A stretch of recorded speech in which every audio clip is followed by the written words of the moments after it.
جو پاکستان کی صورتحال ہے، پاکستان کی پوزیشن ہے کہ جس کو پوری دنیا اس وقت اپریشیٹ کر رہی ہے۔ انڈیا کا میڈیا بھی اپنے اپنے انداز سے مثال پاکستان کی دیتا ہے کہ دیکھو پاکستان کی کتنی اہمیت ہو گئی ہے اس پوری سچویشن کے اندر، کتنے امپورٹنٹ ملک ہیں وہ اس پورے کرائسس کے اندر جو ایران اسرائیل جنگ اور ایران امریکہ جنگ ہے، جس انداز سے اس پورے بحران کے اندر پاکستان کو اس بحران سے نکالتے ہوئے معاشی، معاشرتی، ثقافتی انتر منتر پڑا تو جناب کلی کلنتر ہو گیا جانا۔ بسم اللہ الرحمن الرحیم۔ آزاد ڈیجیٹل کے ساتھ میں ہوں فیاض الحسن چوہان۔ آج دو ایشوز کے اوپر میں آپ کے سامنے گفتگو کروں گا۔ پہلا ایشو جو اس وقت پریویلنگ سچویشن ہے، پریویلنگ سرکمسٹانسز ہے، پریویلنگ پولیٹیکل سچویشن ہے پاکستان کی، اس خطے کی اور پوری دنیا کی۔ اس پریویلنگ سچویشن کے اندر جو پاکستان کی صورتحال ہے، پاکستان کی پوزیشن ہے، پاکستان کی جو پولیٹیکل، نیشنل، ریجنل اور انٹرنیشنل لیول پہ جو حالات اور واقعات ہیں کہ جس کو پوری دنیا اس وقت اپریشیٹ کر رہی ہے، پوری دنیا کا میڈیا اس کی مثالیں دے رہا ہے۔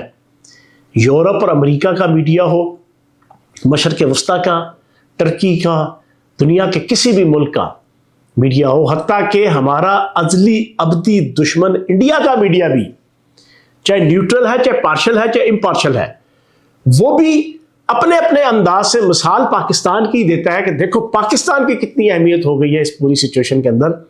امریکہ اٹھتا ہے تو پاکستان سے جناب مشورے کر رہا ہے، ایران جناب اٹھتا ہے تو پاکستان کے ساتھ مشورے کر رہا ہے، سعودی عرب پاکستان کے ساتھ مشورے کر رہا ہے، یو اے ای اور کویت، عمان، قطر، یمن اور دنیا کے باقی جتنے ممالک، ترکی ہے، چائنا ہے، رشیا ہے، انڈونیشیا ہے، ملائیشیا ہے، جتنے امپورٹنٹ ملک ہیں وہ اس پورے کرائسس کے اندر جو ایران اسرائیل جنگ اور ایران امریکہ جنگ ہے، اس میں اگر آربیٹریشن، میڈیشن، ثالثی کے حوالے سے اور صلح صفائی کے حوالے سے اگر کسی ملک اور ریاست کی حکومت اور اسٹیبلشمنٹ کے ساتھ رابطہ کرتی ہے تو وہ پاکستان ہے۔ تقریباً 1.25 مہینے سے سچویشن یہی ہے۔ اور پھر پاکستان کا وزیر اعظم شہباز شریف، پاکستان کے chief of defence forces field marshal Syed Asim Munir, Pakistan کے نائب وزیر اعظم اور وزیر خارجہ اسحاق ڈار صاحب جس خوبصورتی کے ساتھ، عقل مندی کے ساتھ، دانش مندی کے ساتھ، سینسیبل طریقے سے، گریسفل طریقے سے، باوقار طریقے سے اپنی پوری صلاحیتوں کو بروئے کار لا کر جس انداز سے اس پورے بحران کے اندر پاکستان کو اس بحران سے نکالتے ہوئے معاشی، معاشرتی، ثقافتی، عالمی، ریجنل، لوکل لیول کے جتنے چیلنجز ہیں سب کو ایڈریس کرتے ہوئے جو پاکستان کو عزت اور وقار سے ہمکنار کر رہے ہیں، میں یہ سمجھتا ہوں کہ کسی سے ڈھکا چھپا نہیں ہے۔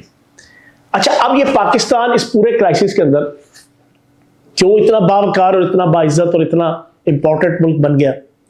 کیا یہ یکا یک ہو گیا؟ اب آپ بتائیں، کیا اچانک انتر منتر پڑا تو جناب کلی کلنتر ہو گیا جانا؟ نہیں، اس طرح نہیں ہے۔ یہ عالمی سیاست کے اندر یا عالمی سفارتکاری کے اندر اس طرح نہیں ہوتا کہ اچانک ہی جناب آپ کی قسمت سنور گئی اور عالمی سطح پہ آپ مشہور ہو گئے۔ یہ کچھ سوشل میڈیا نہیں ہے کہ کسی نے جناب ایک سریلا سا گانا گا لیا، کسی نے ایک سریلا سا لطیفہ سنا دیا، کسی نے ایک جناب چول مار دی، کسی نے کوئی ایک حرکت ایسی کر دی، کسی نے ایک ٹویٹ ایسا کر دیا، کسی نے کوئی پٹھی سیدھی بونگی مار دی، کچھ چولیاں مار دی تو جناب ایک لمحے کے اندر وہ وائرل ہو گیا اور جناب وہ مشہور ہو گیا۔ اس طرح نہیں ہوتا۔ یہ جو عالمی سفارتکاری ہے اس کے پیچھے بیسیوں دن، بیسیوں ماہ، بیسیوں سال لگتے ہیں، تب جا کے جناب کسی ملک، کسی ریاست، کسی جناب جسے کہتے ہیں نا کہ معاشرے، اس کی عزت، وقار، احترام یا اس کی ذلت، رسوائی اور جگ ہسائی کے فیصلے ہوتے ہیں۔ تو یہ جو اس وقت پاکستان مرکز بنا ہوا ہے، محور بنا ہوا ہے دنیا کی تمام طاقتوں کا، دنیا کے تمام ممالک کا اس ایران امریکہ جنگ کے حوالے سے۔ اگر امریکہ نے اپنی ساری امیدیں پاکستان کے اوپر، پاکستان کے وزیر اعظم کے اوپر، پاکستان کے chief of defence forces field marshal Syed Asim Munir کے اوپر لگائی ہوئی ہیں، اگر فیلڈ مارشل عاصم منیر اور نائب وزیر اعظم اسحاق ڈار اور جناب وزیر اعظم شہباز شریف ہر روز ایک دن میں 2 دورے دنیا کے مختلف ممالک کے کر رہے ہیں، تو کوئی شوقیہ نہیں کر رہے، کوئی موج میلے کے لیے نہیں کر رہے جناب۔ ان کے اوپر اعتماد ہے دنیا کا، ان کے اوپر پریشر ہے، ان کے اوپر معاملات کو سارٹ آؤٹ کرنے کے حوالے سے ایک برڈن ہے۔ لوگوں نے کہا ہے آپ ہی ہیں، سعودی عرب نے کہا آپ ہی ہیں، ایران نے کہا جناب تسی ہو، امریکہ کا ڈونلڈ ٹرمپ اور امریکن انتظامیہ کہتی ہے جناب آپ ہی آپ ہیں۔ یہ کوئی خوش فہمی یا غلط فہمی کی بنیاد پہ نہیں، یہ 35 دن پوری دنیا دیکھ چکی ہے، سمجھ چکی ہے، جان چکی ہے، پہچان چکی ہے، گردان چکی ہے۔ یہ میں اپنی طرف سے کوئی بویلی نہیں مار رہا۔ تو جناب یہ ساری سچویشن کی بنیادی وجہ ایک ہے، پاکستان کی سول اسٹیبلشمنٹ اور پاکستان کی ملٹری اسٹیبلشمنٹ، پاکستان کے وزیر اعظم شہباز شریف اور پاکستان کا chief of defence forces field marshal Syed Asim Munir, دونوں اپنی حکمت عملی، اپنی دانش مندی اور اپنی جذبہ حب الوطنی کی بنیاد پر ایک پلیٹ فارم پہ، ایک لائن پہ، ایک پیج پہ جناب کھڑے ہیں۔ اور وہ ایک لائن، وہ ایک پیج، وہ ایک سٹینس، وہ ایک نیریٹو، وہ کیا ہے؟ وہ ہے سب سے پہلے پاکستان۔ وہ ہے پاکستان ہے تو سب کچھ ہے، وہ ہے جیوے جیوے پاکستان، راج دلارا پاکستان، آنکھ کا تارا پاکستان، اول و آخر پاکستان، ہم سب کو پیارا پاکستان، سب سے پہلے پاکستان۔ یہ وہ نیریٹو ہے جس کے اوپر فیلڈ مارشل بھی اور وزیر اعظم شہباز شریف بھی پوری جرت، ہمت، صلاحیت، ولولے، شوق، جذبے کے ساتھ کھڑے ہیں۔ اور ان کے درمیان اتنی ہم آہنگی ہے کہ کوئی مائی کا لال ان میں تفرقہ نہیں ڈال پا رہا، نہ پا سکے گا۔ وجہ دونوں کے اندر کسی قسم کی کوئی نیگیٹیوٹی نہیں ہے، اپنی شخصیت، اپنی جائز ناجائز صلاحیت، اپنی جائز ناجائز تربیت، اپنی کسی قسم کی بھی جناب بینگ اے ہیومن کوئی پازیٹیو نیگیٹو چیز کو کوئی حد سے زیادہ پاکستان سے بھی آگے پروموٹ کرنے کے لیے یا اپنی خواہشات کو جائز ہو ناجائز ہو پاکستان سے ابو دین پاکستان حاصل کرنے کے لیے وہ بےتابی اور بے چینی ان کے اندر نہیں ہے کہ سوشل میڈیا کے ذریعے سے، ریاستی وسائل کے ذریعے سے، حکومتی وسائل کے ذریعے سے، دور جدید کے جتنے سوشل میڈیا، الیکٹرانک میڈیا کے، پرنٹ میڈیا کے ٹولز ہیں، پیریفرلز ہیں، انسٹرومنٹس ہیں، ان کو استعمال کر کے اپنی ذات کو جناب آگے دکھایا جائے۔ ایسا نہیں ہے۔ ان دونوں شخصیات کے سامنے صرف اور صرف ایک چیلنج ہے کہ ہم نے پاکستان کی بہتری، پاکستان کی بقا، پاکستان کی تعمیر و ترقی، پاکستان کی سالمیت، اس کو ہم نے مقدم رکھنا ہے اور مد نظر رکھنا ہے۔ یہی وجہ ہے کہ آج پاکستان احسن طریقے سے اس پورے کرائسس میں، دنیا کہتی تھی پاکستان فلاح ہو جائے گا، رگڑا جائے گا، تباہ و برباد ہو جائے گا، تیل کے، پیٹرولیم کے، معاشی، معاشرتی، ثقافتی، سیاسی ہر حوالے سے تباہ و برباد ہو جائے گا اس پورے کرائسس میں، ایران امریکہ جنگ کے کرائسس میں۔ لیکن اللہ پاک کے کرم سے پاکستان کے اندر وافر مقدار میں اس وقت آپ کا پیٹرولیم مصنوعات ہیں۔ دوسری طرف ہمارے ہمسایہ ملک انڈیا، اس کی حالت یہ ہے کہ 1-1 میل 2-2 میل لمبی ان کے پیٹرول پمپوں پہ جناب قطاریں ہیں، لائنیں ہیں موٹر سائیکلوں کی اور گاڑیوں کی۔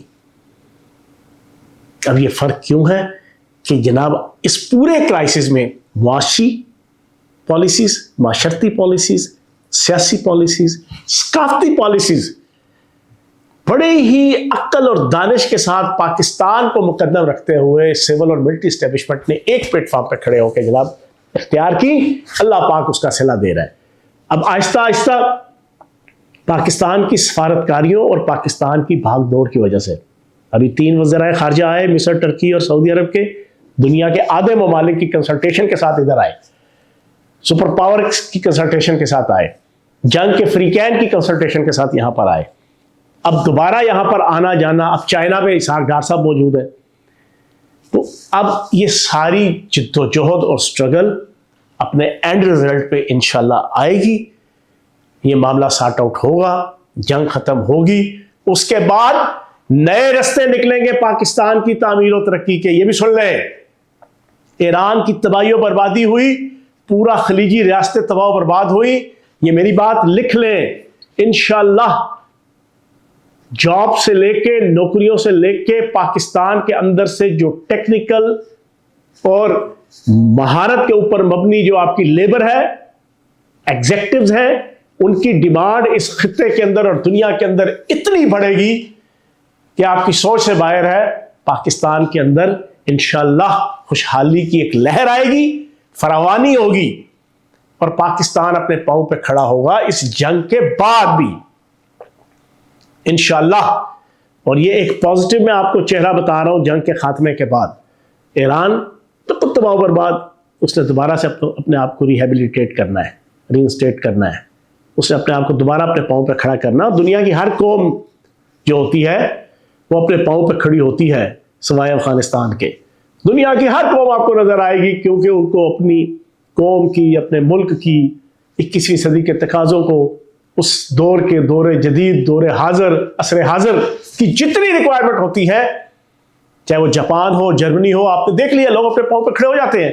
ایران نے بھی اپنے پاؤں پہ کھڑا ہونا ہے.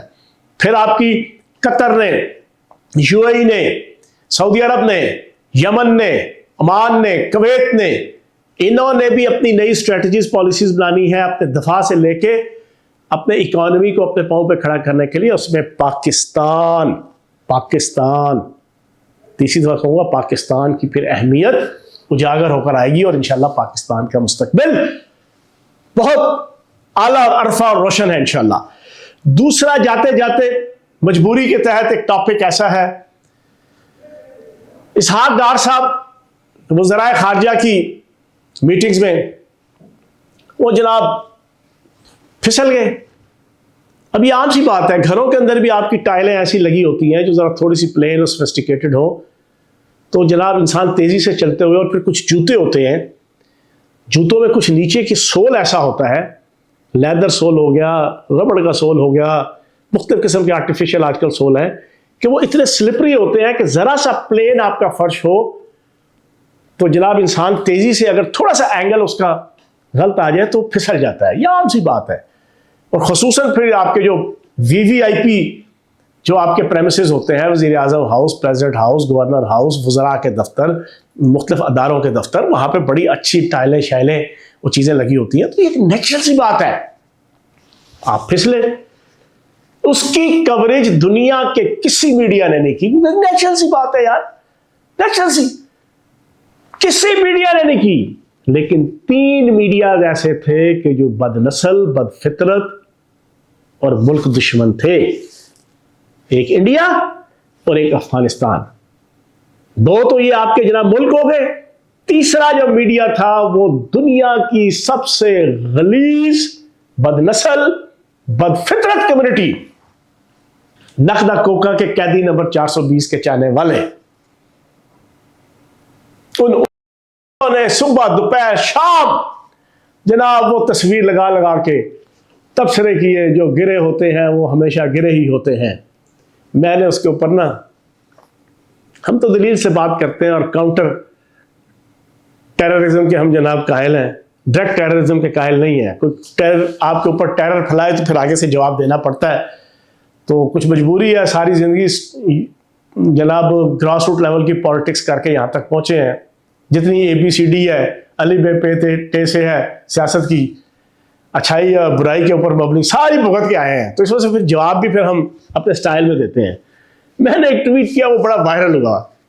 میں نے ایک یوتھیا اور ایک یوتھڑ تھی، اس نے اسی طریقے سے جناب اسحاق ڈار صاحب کی فوٹو لگا کے نا، وہ جو پھسل کے نیچے تھے، تو کہا کہ جو لوگ ہمیشہ اخلاق کے گرے ہوتے ہیں وہ زمین پہ ہی گرے ہوتے ہیں، فلاں فلاں اس طرح کی.